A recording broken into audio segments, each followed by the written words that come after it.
Beloved brothers and sisters, we are living in the last days. God, by His mercies, showed me a shocking events that will unfold in 2025 after I died and came back.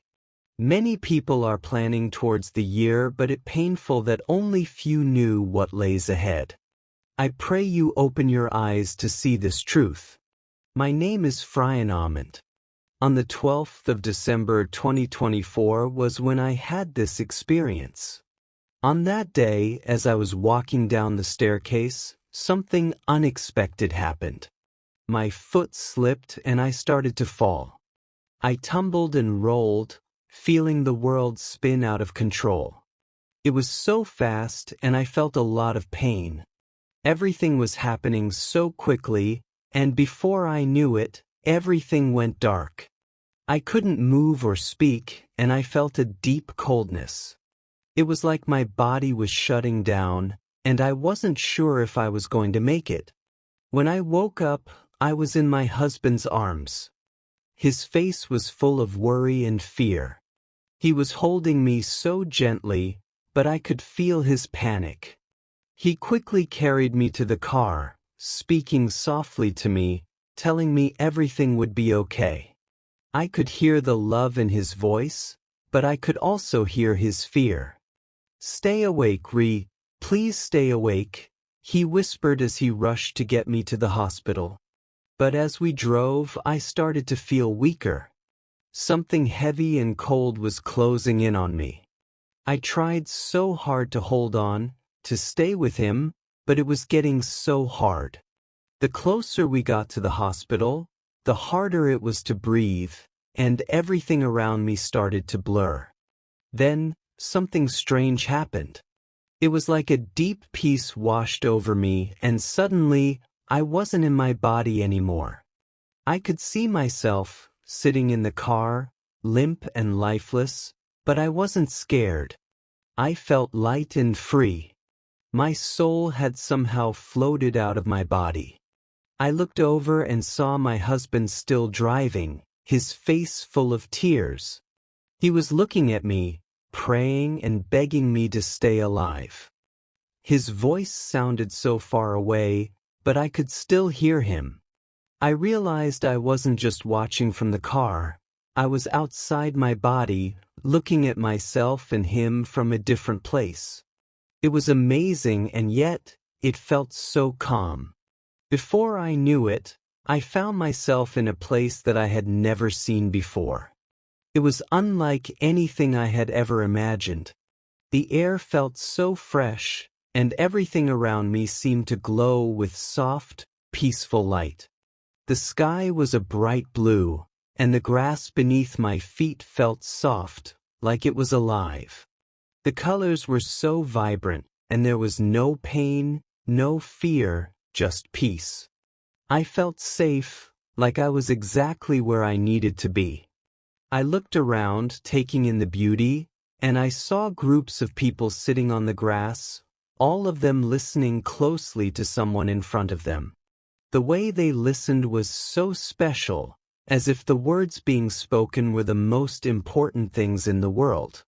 I didn't know where I was, but I felt calm and comfortable, almost like I belonged there. It didn't look like the heaven I had imagined with golden streets, but it was beautiful and perfect in its own way. As I kept looking around, I saw a man in white. There was something about him that made it impossible to look away. He stood in front of the groups, speaking in a calm, gentle voice. It wasn't just the light around him that made him stand out, it was the way he spoke. His words were filled with kindness and wisdom. Even though I couldn't hear every word, I could feel how important his teachings were. The most amazing thing was that the man in white seemed to be everywhere at once. There were many groups, but somehow, he was with each one, speaking to them all at the same time. It didn't seem strange to anyone there. It was just normal for him to be able to do this. I felt comforted by his presence, and I wanted to hear more. I felt drawn to one of the groups, so I moved closer and sat down. As I did, I could feel the peace around me grow even stronger. The man in white continued speaking, and his words filled the air with love and understanding. I could feel the power in his presence. The way he spoke made everyone listen with open hearts, and I knew deep inside that his message was important. Then, the man in white began to speak about the future. His voice carried both strength and sadness, and suddenly, I saw a vision of what the world would look like in 2025. It was like watching a movie, but I was inside it. I saw people making amazing advancements, creating incredible things, and solving big problems. But I also saw moments of great pain. Families were torn apart, communities were broken, and the world was struggling with problems that seemed too big to fix. I saw how unforgiveness didn't just hurt individuals, but entire communities and even the whole world. Neighborhoods that were once close became divided. People stopped working together and began turning against one another. On a global scale, I saw leaders who couldn't forgive each other, leading to wars and conflicts that made life even harder for everyone. It was like unforgiveness was a poison spreading everywhere, hurting everyone in its path.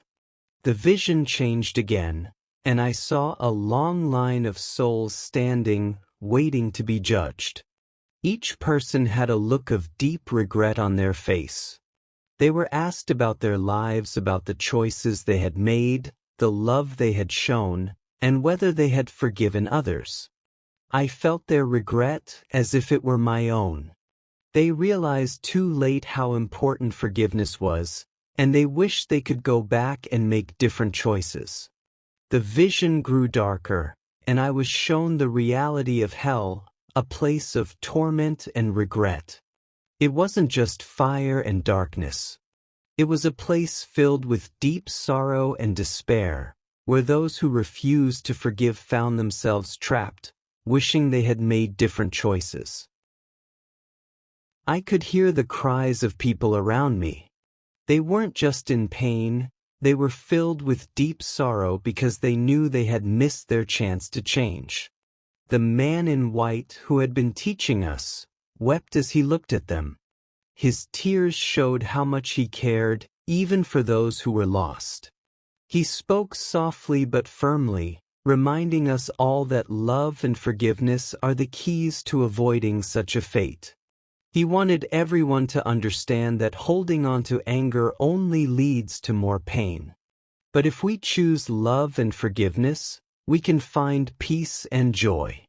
As I sat there listening, his voice grew even softer but somehow more powerful. He spoke about the importance of forgiveness. He said that it wasn't just for the one who had wronged us, but also for our own souls. Holding on to bitterness creates a heavy burden that keeps us from experiencing the love and peace that God wants for us. He spoke about families, friendships, and communities. He told us that forgiveness was the key to healing broken relationships and restoring joy. He reminded us that God forgives freely and completely, no matter the sin. If God can forgive you, he said, how can you not forgive one another? As he spoke, I saw in my mind people letting go of their anger and finding peace. They were hugging each other, smiling, and rebuilding the relationships they thought were lost forever. It was beautiful and powerful. Then he turned to talk about love, especially love for Jesus. He said that loving Jesus is the foundation of everything. To love Jesus, he said, is to follow his teachings and live in a way that reflects his love to others. As I listened, I felt something stirring inside me. I longed to live like that, to reflect the love of Jesus in everything I did. And then, something incredible happened. The man in white, who had been teaching with such wisdom, felt familiar in a way I couldn't explain. There was love in his voice, but also a power that seemed to come from somewhere beyond this world. As I looked into his eyes, I suddenly realized who he was. This man wasn't just a teacher, he was Jesus. The realization swept over me like a wave, and I felt filled with awe and reverence. This was the Son of God, standing before me, sharing the truth and calling me to live a better life. My heart overflowed with gratitude. I understood now that Jesus wasn't just telling me to forgive and love others, he was showing me how to live in a way that pleases God. His words weren't just advice. They were the path to a life filled with meaning, purpose, and eternal joy. I felt so humbled and blessed to be in his presence. At that moment, I made a silent promise to follow his teachings, to love others as he loves, and to share this truth with as many people as I could. Jesus spoke again, and his voice carried a tone of urgency. He began to reveal what would happen in the years 2025 and 2027. I watched as the world faced challenges unlike anything before. Nations were struggling with crises, and the natural world was in turmoil. There were earthquakes, storms, floods, disasters on a scale I couldn't imagine. The planet seemed to be reacting to the actions of humanity. These disasters weren't random, they seemed to be warnings, a call for people to change. I saw families losing their homes, children crying for help, and people searching for safety. But the chaos didn't stop there. Nations were torn apart by wars fueled by greed and hatred. Governments couldn't keep order, and people turned on each other. It was a time of great fear and confusion. But even in the darkest times, Jesus spoke of hope. He reminded us that there is always a path to redemption. He called on everyone to turn away from selfishness, anger, and sin. The answer, he said, was simple: forgiveness, love, and humility. I saw people who chose this path, people who helped others, forgave their enemies, and shared what they had. They stood out like lights in the darkness, bringing hope and healing to their communities. Jesus explained that this path is open to everyone, but it takes courage and faith. As the visions faded, I felt a heavy burden but also a great sense of purpose. I knew that what I had seen wasn't just a warning, it was a call to action.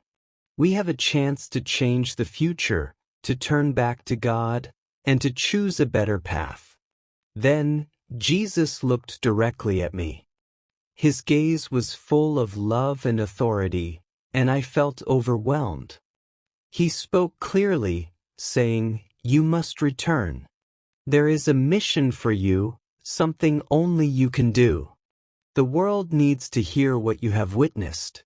They need to understand the importance of forgiveness, love, and repentance." I felt unworthy, but deeply grateful. He was giving me a task, something that could change the world. He explained that the choices people make now will shape the future. I was to share my story, the message of forgiveness, love, and hope, with as many people as I could.